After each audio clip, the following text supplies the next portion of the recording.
All right, and go, action. Hi, guys. Hi there. It's the Baileys with Bountiful Branches, and today we're doing Canned beets. beets. So, we've got some already cooking. We're gonna show you what we did to get there, or tell you how to do it. Beets can be a weird thing because they're hard, and what do you do with them? Plus, they bleed all over. So, let's show you what we did and how you do it. Let's get it so you can have beets during the winter time. Pickled beets, regular beets, whatever beets. Give me the beets. Morning, everybody. It's Adam from Bountiful Branches. Today, we're going to harvest and can some beets. Regular beets. Maybe we'll even pickle them. Who knows? Let's find out. A couple sections of beets. We have some Detroit Red here, which, yeah, I think they're ready. And then we have some carrots in the middle, and then we have more beets over there, which are early wonder. So we'll find out how much we did.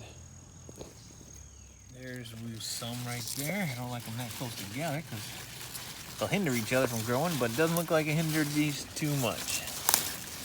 Oh, let's get this puppy out. All right, there's a Detroit Red. Wow, that's a good size. Detroit Red. I think they're called that because they help hold their red color. Some beets don't hold their red color as well, like when you can them or whatever. I think these will do it.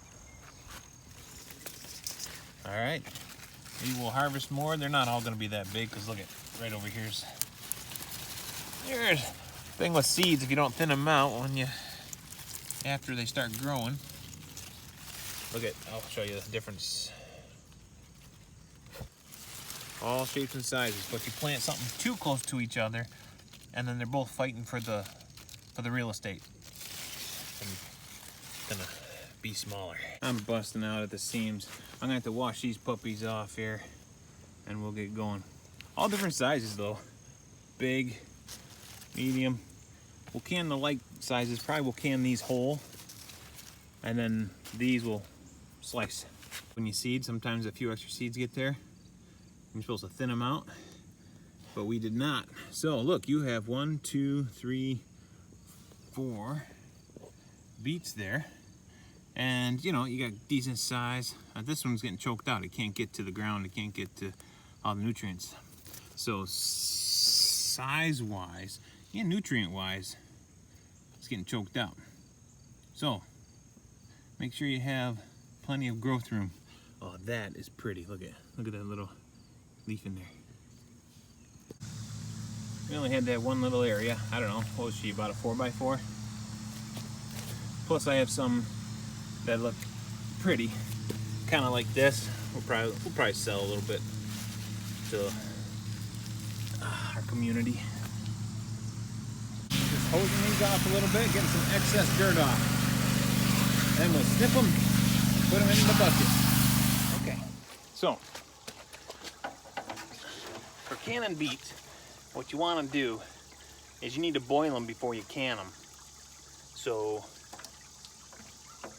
what you want to do, you want to leave this root part on, and typically 1 to 2 inches of the stalk. That way it helps reduce the bleeding. You know how beets, they can get red all over the place, and it won't look like a murder scene as much.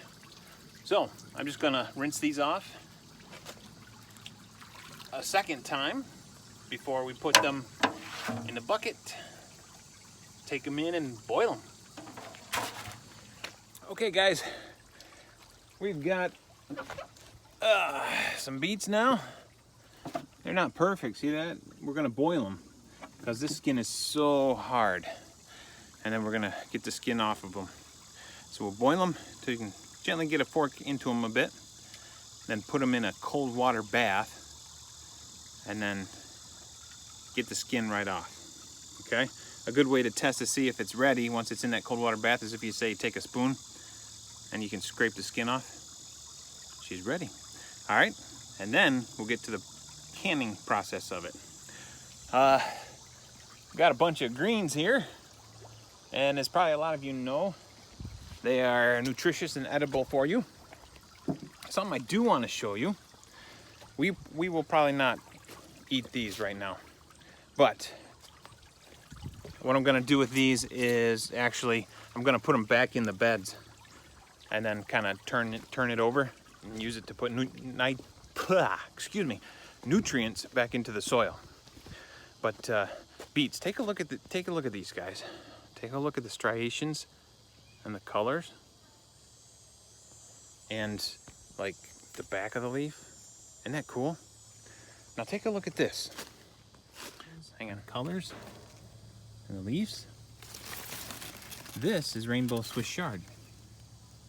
It's Swiss chard.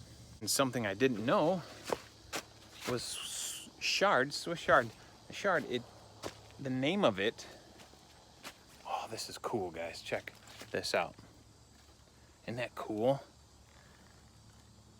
Wow.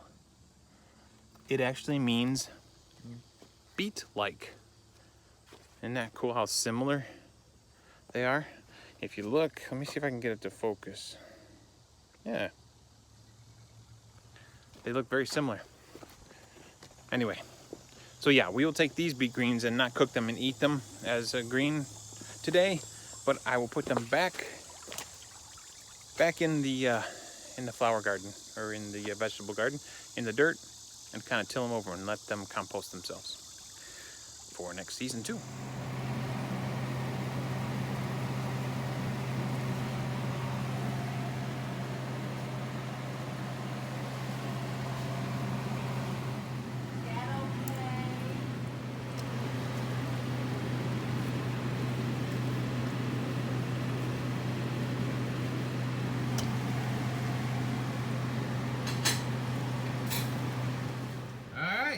So, beets in the can. We boiled them, put them in a cold water bath, and then we Skinned them. Took the skins off. Filled our jars, our clean jars. Put, how much salt did you put on top? A half a teaspoon, but you could put a teaspoon, but I'm just using a little less. Right. Calls for a teaspoon. We did a little, like a half a teaspoon. A teaspoon worth of salt. And then filling it with some hot water. We just had it boiling.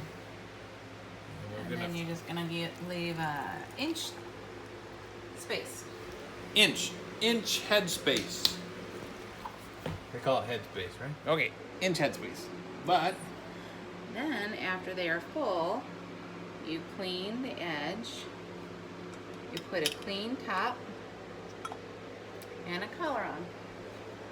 a collar, like a polo shirt? I don't know what you're talking about. I already have a collar on. Oh. Anyhow, so you tighten it, hand tighten it. Mm-hmm. Like that. And then that can go Indian dandy grabbers. Where are we right going? into the pressure canner. The pressure. And then we keep on doing that until it's all full. See. We keep doing it till it's awful? All full. Oh, Yeah, awful. there is one other step that I forgot. One other step she forgot. Just one? What'd you forget?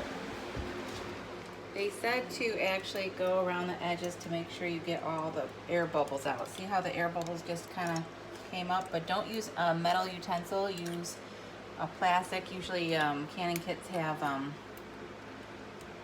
Plastic little paddle. things. Alright, so back to the salt. They called for a teaspoon? A teaspoon for a quart. For jar. a quart jar. But we did half a teaspoon. And they say you typically don't veer from the instructions, but they said the salt was optional. So we're cutting back a little bit of the extra salt because a lot of these recipes, for us at least, have seemed to be salty. Watch this, one-handed. I hope. Look at that. Right in the bath. Boy. You can't beat that. Alright guys, so as we're putting the cans of beets in the pressure canner. We actually made sure that that water was warm. You don't want cold water because we have hot water in those. Cold water in there, not good. That would crack. Okay, anyway, what we're gonna do is we are going to bring this pressure canner up to 10 pounds for how long, babe? 35 minutes. For 35 minutes. 10 pounds of pressure for 30 minutes. 10 pounds of pressure for 35 minutes. Check out how light those beets are. That is Early Wonder. And let's see if I can find one here. Check out the deep red in that puppy. Those are Detroit red. Is that actually the Detroit? It looks like the Detroit red, yeah. And Detroit they're red. uniform in shape, Yeah. in flavor. They're really good in flavor. Look how deep red that is compared to this. Alright. And we just had some, we cooked some and had some for lunch. I don't know how true all the way across the board it is, but the Early Wonders seemed more fibrous, even the smaller ones. It wasn't like really, really big ones. Could be. Maybe they were a little too mature. Not sure. But so far, the Detroit Red has our vote. Well, my wife is getting these things ready. Check this out. Is this an albino or is this a turnip? You tell me. This was from the same package. Oh, look at that. That's a whitey right there. No red in the stem even. That's quart number 7. Okay, there you go. All right. Check out these countertops. Yeah. We made them ourselves. Anyway. All right, so we're gonna get the pressure canner. Pressure canner, not a pressure cooker. Of course, can the pressure canner do a pressure cook? 1, 2, 3, 4, 5, 6, 7. 1, 2, 3, 4, 5, 6, 7. All right, so we're gonna put the top on the pressure canner, and there's actually instructions. They have arrows there. You align that, and then it locks. The only thing is, you have a pressure gauge facing the wrong way. Oh, my wife says I have the pressure gauge facing the wrong way though. So you're gonna have to roll the Because I just put it on. But yeah, how do you fix it? Rotate the pot. So you Rotate can the do pot. it since it's heavy. All right, rotated. You can see the pressure gauge. Yes, sir. So we're gonna lock this down. She is locked down. We're gonna bring it up to 10 pounds and keep it there for 35 minutes. Now, this is just canning regular beets. You have to use the pressure canner, not just a boiling bath. However, if you're doing pickled beets, you can use, like you would with pickles, a water bath. Have it boiling in there for a certain period of time. If you're not pickling, pressure can. Oh. All right, we're at 10 pounds. So I'm gonna lower this down. We're gonna maintain 10 pounds of pressure for how long, honey? 35 minutes. 35 minutes, 10 pounds.